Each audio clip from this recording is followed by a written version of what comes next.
जो दिल को करीब से बूझ नहीं पाते वो दिल से दूर होकर शायर बन जाते हैं।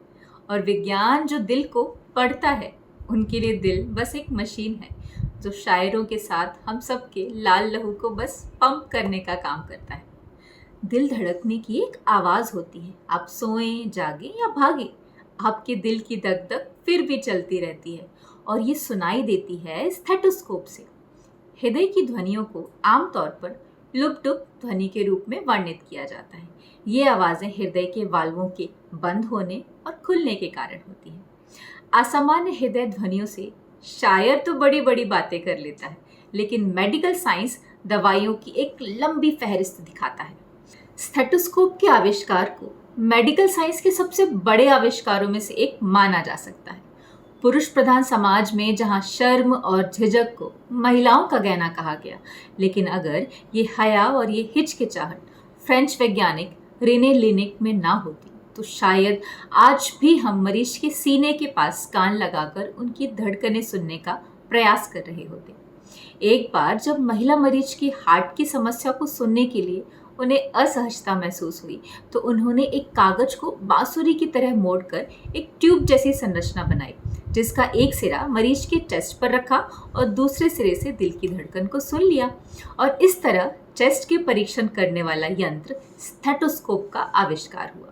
लेनिक ने शुरुआत में अपने इस डिवाइस का नाम ले सिलेंडर रखा था, लेकिन स्टेथोस्कोप ग्रीक भाषा के शब्द स्टेटोस यानी कि चेस्ट और स्कोपोस मतलब परीक्षण से मिलकर बना है और इसी के आधार पर इसका नाम रखा गया। रेने ने लकड़ी के कई खोखले मॉडल बनाए, जिसके एक सिरे पर माइक्रोफोन लगा था और दूसरे सिरे पर ईयरपीस, जो कि लंबे समय तक कारगर नहीं था।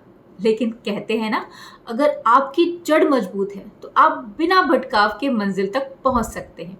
और इसी बात की गहराई को समझते हुए आयरिश चिकित्सक आर्थर लियरेड ने एक बाइनॉरल स्टेथोस्कोप का आविष्कार किया और जॉर्ज फिलिप कैममैन ने एक उपकरण जो दोनों कानों का उपयोग करता था ऐसे स्टेथोस्कोप के डिजाइन को पूरा किया, जो तब से मानक बन गया है। आपका काम आपकी पहचान है और सम्मान भी। स्टेथोस्कोप हेल्थ केयर प्रोफेशनल का प्रतीक है।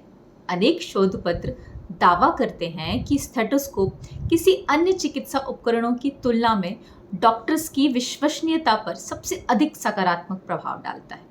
स्टेथोस्कोप ध्वनि के परावर्तन के सिद्धांत पर काम करता है। अंग में कंपन के कारण डायफ्राम में कंपन होती है, जिसकी बुनियाद पर बीमारी का अंदाजा लगाया जाता है।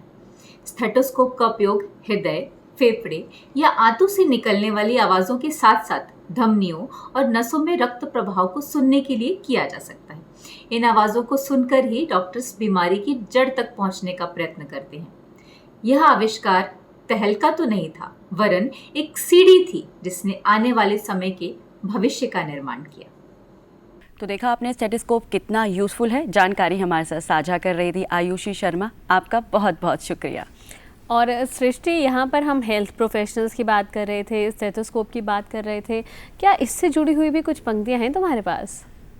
सबसे पहले तो ये जाहिर सी बात है, सब लोग जानते हैं कि डॉक्टर्स कितने इम्पोर्टेंट होते हैं हमारी लाइफ में, और ऐसे नहीं कहा गया है कि जो डॉक्टर्स होते हैं वो भगवान का दूसरा रूप होते हैं। बिल्कुल बिल्कुल। और तीसरी बात ये है कि डॉक्टर से रिलेटेड हमारे जो फोक सॉन्ग्स होते हैं उसको कई मायने में एंटरटेनिंग वे में डाला गया है कि डॉक्टर से जो एक हमारे अंदर डर समाया रहता है कि डॉक्टर आर लाइक दिस वो वाली चीज़ें नहीं होती है। फोक सॉन्ग्स में हम लोग डॉक्टर को बड़ी सहजता के साथ लेते हैं। तो हम भी कुछ सुनना चाहेंगे सृष्टि? बिल्कुल, मैं सुनाऊंगी।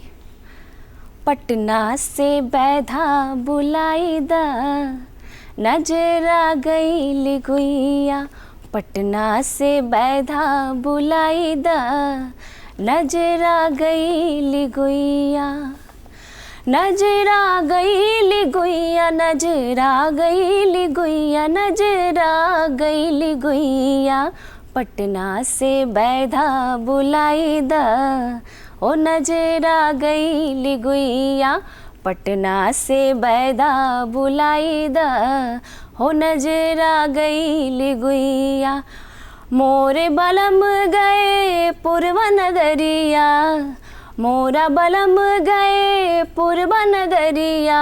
पूर्वा नगरिया जी पूर्वा नगरिया, मोरा बलम गए पूर्व नगरिया, कोई तो खबर पहुँचाए दा, हो नजरा गई गुइया, पटना से वैधा बुलाई दा, हो नजरा गई गुइया।